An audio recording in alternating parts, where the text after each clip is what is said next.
Hi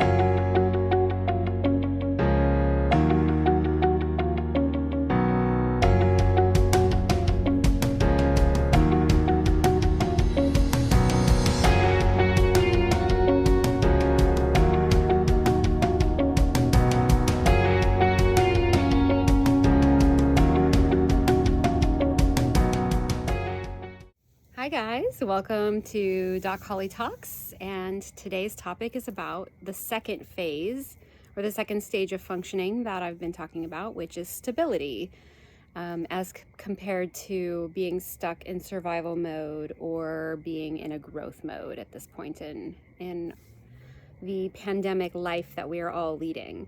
So the two main points I want to talk about related to stability are the concept of the use of psychological defenses and this concept of balance in our lives. So first, I want to talk about psychological defenses. So a lot of people talk about psychological defenses as a negative thing. You know, you've all heard like, oh, you're just in denial, or, that's just a projection. Like, that's your issue, not mine.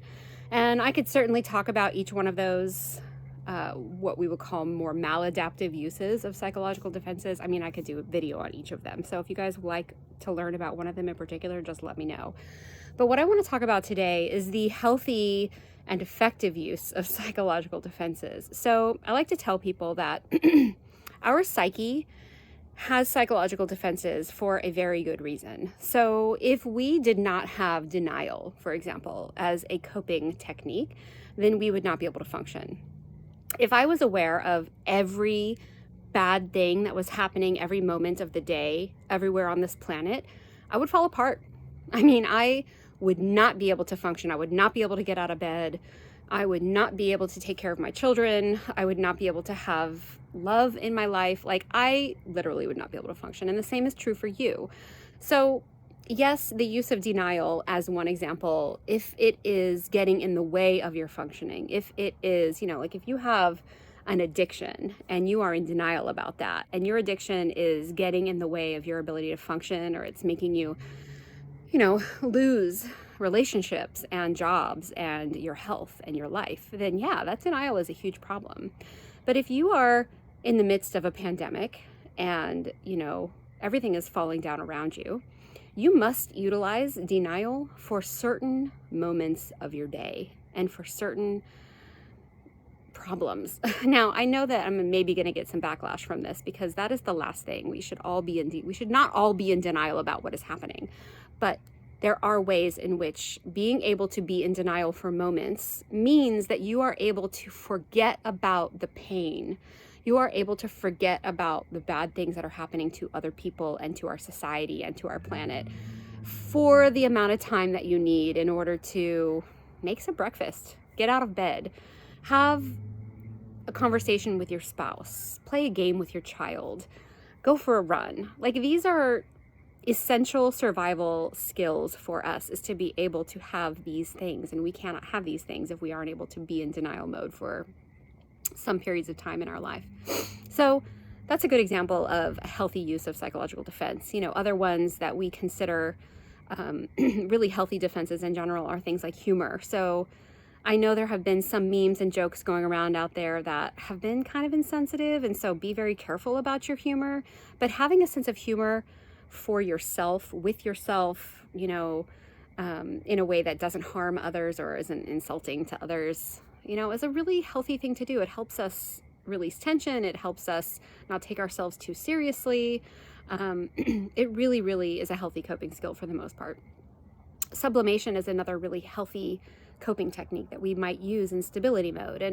And sublimation is when we take an impulse that we have, or a problem, an emotion, a challenge that we have, and we put it to higher good. So for example, I remember learning this when in graduate school, and it was so fascinating to me. Like, if you are the kind of person who has this like really strong unconscious desire to, cut people, this is terrible. I mean, if you cut people, you're a murderer, you're going to end up in jail, you're a sociopath, that's a problem. But the healthy sublimation of that fascination with knives or cutting people might be to become a surgeon. You could actually save lives. You could have a part of you that does good for others with this maybe somewhat morbid fascination of, you know, blood or cutting. And me personally, I didn't become a surgeon because that doesn't sound fun to me, but you know, that's an example of sublimation. And so for us in this pandemic, sublimating our pain looks like helping others. It's philanthropic for us. You know, if I'm anxious about having enough food, yet if I'm logically looking in my pantry and realizing, you know, I have plenty of food, I'm going to be okay, but there actually are other people out there who are struggling. Maybe you can find a way to donate to your local food bank or to the local Northwest Harvest or other charity that provides food. Maybe you could text a neighbor who, you know, maybe is unable to leave their house or is afraid to leave their house. Can you help them? Can you do some grocery shopping for them? I mean, this is a type of sublimation, taking our own pain and turning it into something that helps another person. So if you are able to start using psychological defenses in a healthy way, not a maladaptive way or not a toxic, harmful way, then that is a sign of stability for you. The reason it's not growth, really, is because it's just about maintaining. It's about maintaining the status quo. It's about, I can get through this without falling apart. I can get through this. I can help others. You know, I can be myself for the most part. I'm not going to lose who I am as a person because of the pandemic. So that's stability. So the other tenet of stability that I think is really important to talk about today is this idea of balance. So when you are in stability phase, or if you want to be in stability phase, then you have to focus on and recognize what means balance for you. Balance is having a healthy wake-sleep cycle for the most part. Maybe you're struggling to sleep, but maybe you're taking melatonin, or you have a prescription from your doctor, or you drink tea, or you read a book. You listen to a meditation app. You do something to try to fall asleep, stay asleep. You wake up semi-normal time each morning. You have a rhythm to your sleep-wake cycle. You have a rhythm to your food intake for the day. You have 3 meals a day. You have a snack. You have whatever works for you, but you have attention to that as keeping balance in your life. You're getting some kind of movement. Maybe not every day. Maybe it's you have a goal of 3 times a week. 3 times a week you move your body. I'd say that's pretty good balance. Like half the time you're laying around, half the time you're working out. That's balance. You are having balance in your thinking. So yes, maybe sometimes you're having some negative thoughts, but other times you're having positive thoughts. You're having negative and painful awarenesses, and other times you're having hopeful, positive, empowered, helpful thoughts. So it's not about one given moment having balance. It's about recognizing that you can have balance, that if you notice you're out of balance, that you bring yourself back into balance. So if I'm noticing that I've been really, you know, slow all day long, I've been sitting on the couch, I haven't moved, and I want to be in stability mode, then I'm going to get up. I'm going to be motivated to get up, even if it's painful. You know, maybe you did a little quadrant exercise in your head, if you remember that.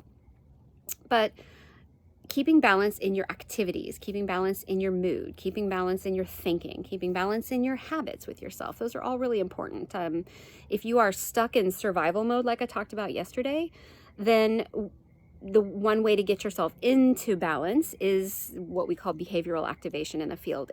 It's literally activating your body by moving, getting up, taking a shower, sweeping the floor, going for a walk outside, folding some laundry, playing with your dog. I mean, playing a game with your kid, even just sitting with your kid while they're playing is a type of behavioral activation. So during the stability phase, you are not having unreasonable expectations of yourself. You are not expecting achievement. You are not going above and beyond on anything, and that's okay. You are not, what was it? Sorry, I'm gonna look at my notes for a second. You're not expecting productivity of yourself. I mean, I've seen that meme out there. That's, I agree. Like, don't expect yourself to be productive right now. It may be unrealistic. You do not have to expect any perfection of yourself. You have to have compassion and grace. It's about balance. And definitely nobody is required to grow as a person. Nobody is required to try to heal old wounds or rekindle old relationships that, you know, have been lost, or address the problems and the feelings that we have been avoiding up until this point or are currently avoiding. This is not growth. No need for all of that. Stay where you are. Do what you need to do to stay out of survival mode, to keep some balance. Use those psychological defenses as effectively as you can, and be on the lookout for that feeling of restlessness. Like, I actually would like to do something different. I actually am curious about that book I heard was really good. I'm curious about that continuing education course I saw an email about. I am really tired of avoiding this problem with my spouse. So I'm thinking about talking to that person about it. So tomorrow I'm going to talk about growth, and I'm going to talk about what that looks like and what kind of things you might find yourself doing if you want to be in a growth phase. And like I said, all of these phases could be anywhere from, you know, a day or even half a day to weeks at a time, but there is no predictability to it. There are no rules to it. So tomorrow, more about growth, and I hope you guys are all doing well today. I hope that you're finding yourselves in stability mode, and if you are in survival mode, like I said, that's okay too. Signing off, thank you for listening to Doc Holley Talks. Don't forget, Lightheart Psychological Associates is here for you if you need us, and I will see you tomorrow. Thanks, guys.